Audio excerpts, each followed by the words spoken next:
Bwana Yesu asifiwe, mtazamaji wa kipindi cha Manyunyu ya Baraka. Asubuhi ya leo hali gani? Ni matumaini yangu ya kwamba weekend yako ilikuwa ni ya baraka na asubuhi ya leo umeweza na kuamka ukiwa umebarikiwa. Na pia wakati ambapo umeweza na kuamka katika uso wa dunia umeweza na kujitamkia baraka. Ukajiita majina ya baraka. Ukawa na matumaini kwamba Mwenyezi Mungu atazidi na kukutendea wema, atazidi na kukuinua, atazidi na pia na kukubariki.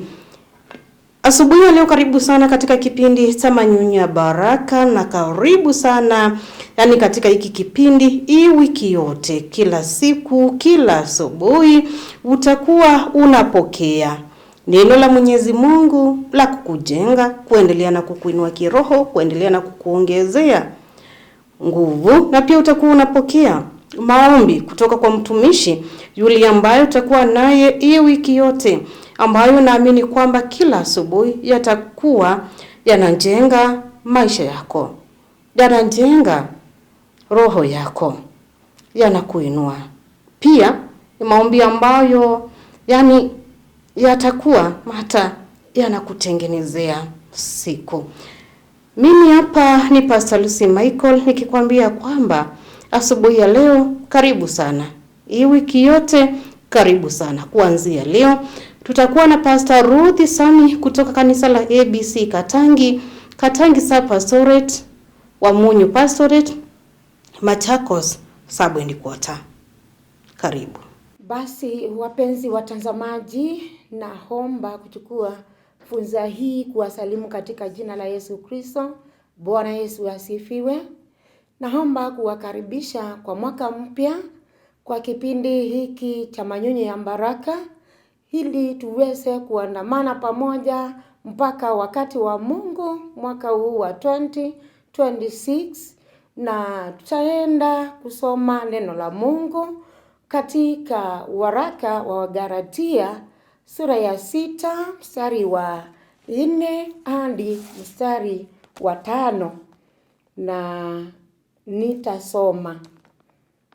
Lakini kila mtu na aipime kazi yake mwenyewe, ndipo atakapokuwa na sababu ya kujisifu ndani ya nafsi yake tu, wala si kwa mwenzake. Na mstari wa 5, maana kila mtu atalichukua furushi lake mwenyewe. Na tuombe. Mungu mwenye enzi, Muumba mbingu na nchi, uketie mahali pako patakatifu, Jehova uliyeinuliwa juu, unaoketi katika kiti chako cha rehema, mahali ambapo pamenuliwa juu zaidi. Tunakusifu, tunakuinua, tunalihimidi jina lako, maanake amna jina lingine na Mungu mwingine ila ni wewe, mbaji wetu, mhifadhi wetu. Kwa hivyo twasema ni asante. Naomba msamaha ukaweze pia kunisamehe na usamehe watazamaji, ukitakaza mahali ambapo tuliko, ili hakika Roho wako akaweze hata kupata nafasi ya kutufunza na hakika kutufikia kwa njia ya mwanya sana. Ninaposimama kwa ajili ya neno, Mungu Baba, nitumie na utumie watumishi wako, ndipo majaliwa yako watasaidika. Kumbusha roho zao kusema ni asante na shukrani kwa ajili ya Yesu Kristo tunaomba. Amen. Basi kulingana na vile tumesoma katika kitabu cha waraka wa Galatia, maandiko ambayo ni ya Paulo aliweza kuwaandikia Wakristo wa Wagalatia, na Paulo alipoandika, lengo yake katika kifungu hiki ilikuwa ni wajue kama Wakristo waishi maisha ya upendo wakiongozwa na Roho Mtakatifu. Kwa hivyo ni maisha ya upendo katika Roho Mtakatifu. Na Paulo mtumishi wa Mungu alipoandika huu waraka alikuwa anajaribu kujibu maswali ya watu wengi sana ambao walikuwa wanajiuliza.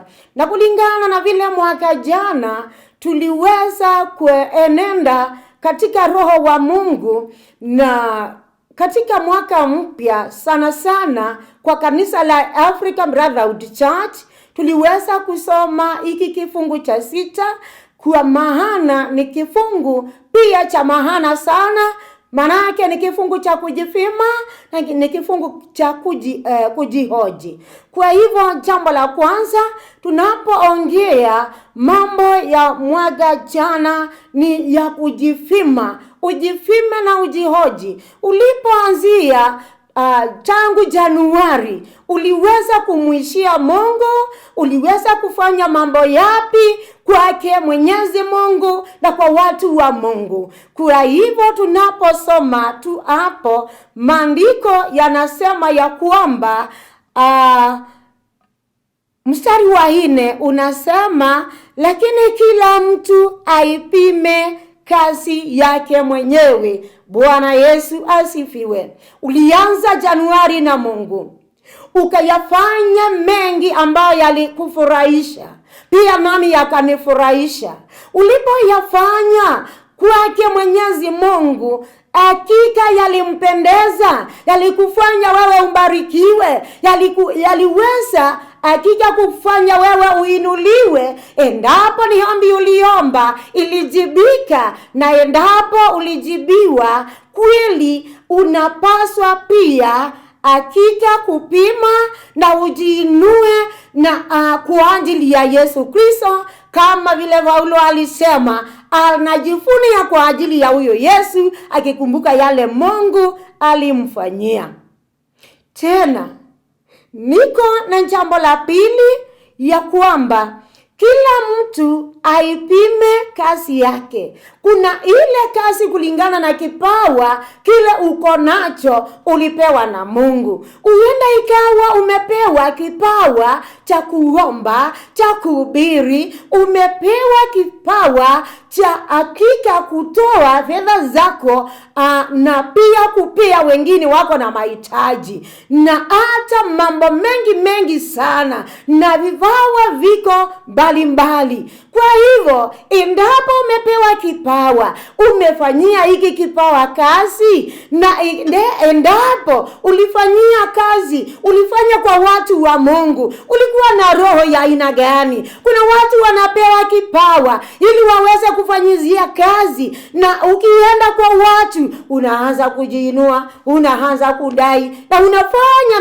mengi sana ambayo yanamuudhi Mungu. Kumbuka Biblia inasema ya kwamba maisha hayo tuko nayo yanapaswa kuwa maisha ya upendo. Unapoendelea, unapofanya kazi, pia ufanye ukiwa na upendo wa kupenda watu wake, upendo wa kupenda ile kazi umeipewa, na hakika upendo wa kumpenda mwenye kupendwa ambaye ni muumba wetu. Kwa hivyo ukipewa hiyo kazi, anza kujipima. Mimi nafanya hii kazi namna gani? Watu wanaona nikifanya nini? Watu wanasema nini? Mungu anaona nini ndani yangu na rohoni mwangu? Kwa hivyo upendo uko wapi? Kwa ile kazi umepewa, unaifanya ukiwa na upendo ama ni namna gani? Jambo la 3, kila mtu atalichukua furushi lake mwenyewe. Kwa hivyo tunaposema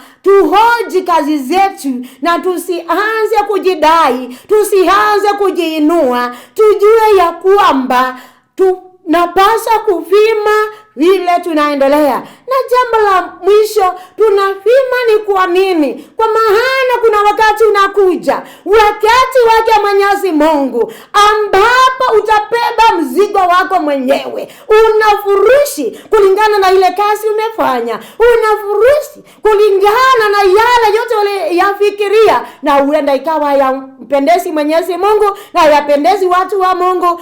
Ujue wakati upo, na utabeba na nitabeba nitabeba na nitaelekea wapi? Nitaenda wapi? Jihoji na ujipime. Na unapoona watu wengine wakiacha njia, kama vile Paulo alisema katika mstari wa kwanza, alisema tukiona mtu akiacha njia yake Mwenyezi Mungu, tumrudishe na moyo wa kupenda. Kwa hivyo ukawarudisha wengi, ni kazi umepewa. Na usipowarudisha, usipowakanya, usipoacha ikiwa ni dhambi, usipofanya ile kazi, ujue kuna furushi umewekewa, na ni hiyo wewe mwenyewe umetengeneza, na ikiwa ni mimi nimetengeneza, na bila shaka nitabeba. Wakati ule nitakuwa nikibeba mwenzangu, ndugu yangu na dada yangu, tutaandamana tukienda wapi? Jamani, kuna jehanamu, maana yake Yesu Kristo juaja.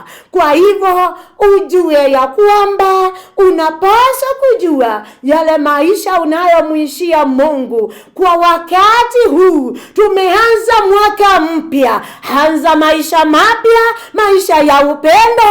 Uanze pamoja na Mungu na usijiinue. Ukijiinua ujue ya kwamba Mungu hayuko pale.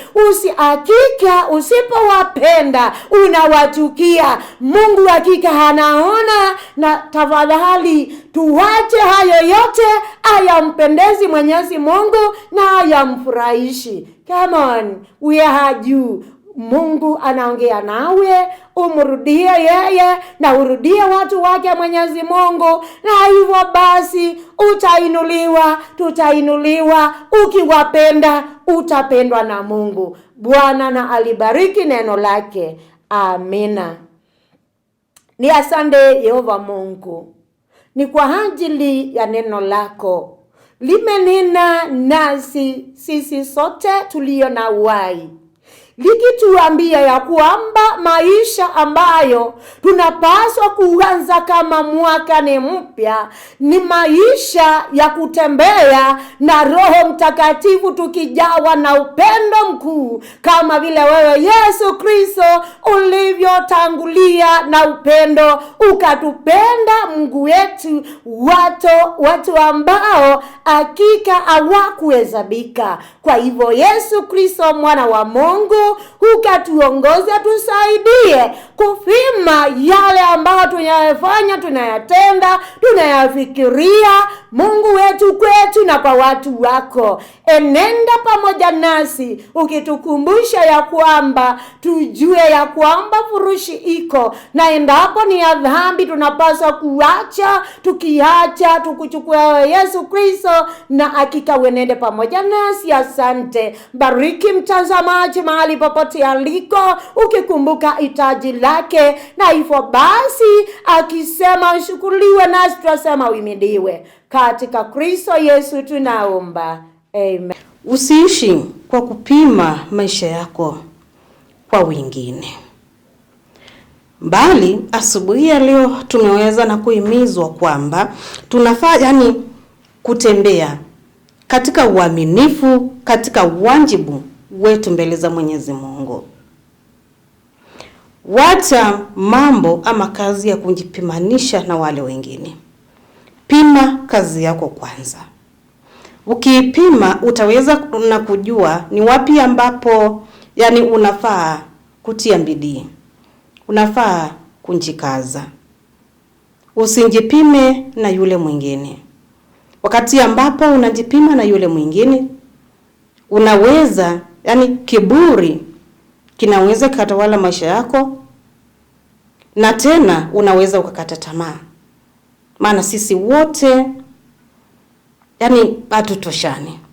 Hivyo basi hakuna haja ya kupima maisha yako na wale wengine. Paulo anatuonya kupitia neno la Mwenyezi Mungu, hata kupima maisha yako na wale wengine. Pima ile kazi yako. Ukipima vizuri, ukiwa mwaminifu, utajua vile ambavyo utaweza na kuendelea na hii safari ya kufanya kazi ya Mwenyezi Mungu, ya kutafuta jinsi gani utaweza na kumpendeza yeye mwenyewe bila kupendeza binadamu yeyote yule. Na pia inatufundisha kuishi maisha ya uwajibikaji. Utaweza na kuwajibika wewe mwenyewe katika maisha yako.